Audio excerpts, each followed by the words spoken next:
What's up, y'all? Welcome back to the 11th Hour Audio Bible. My name's St. Mesus, and today we're reading the second chapter of the Gospel of John. Jesus changes water to wine.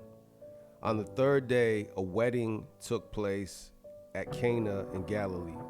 Jesus' mother was there, and Jesus and his disciples had also been invited to the wedding. When the wine was gone, Jesus' mother said to him, "They have no more wine."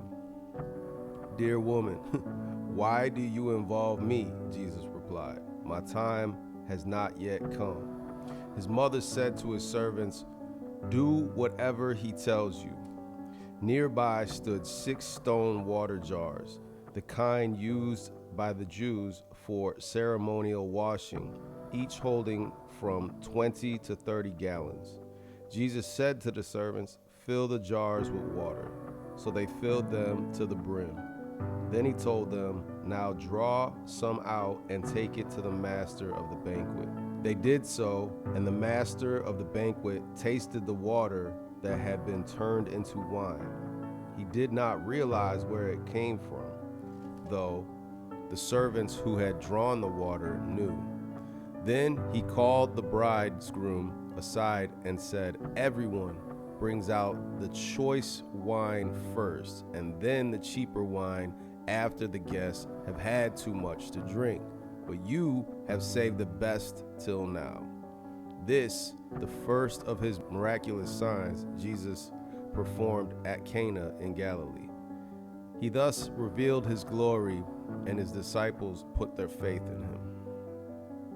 Jesus clears the temple.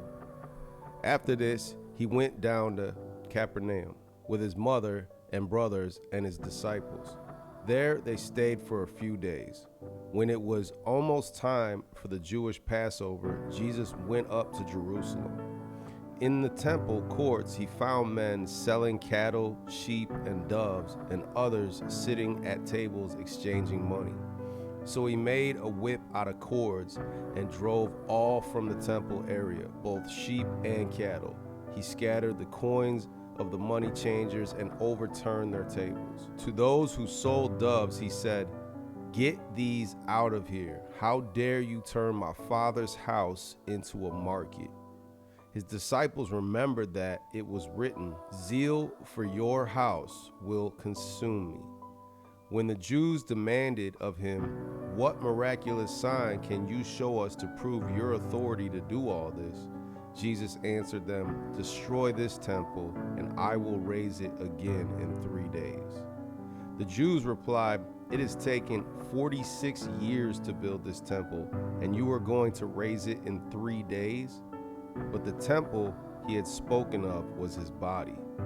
After he was raised from the dead, his disciples recalled what he had said. Then they believed the scripture and the words that Jesus had spoken. Now, while he was in Jerusalem at the Passover feast, many people saw the miraculous signs he was doing and believed in his name. But Jesus would not entrust himself to them, for he knew all men. He did not need man's testimony about him, for he knew what was in a man.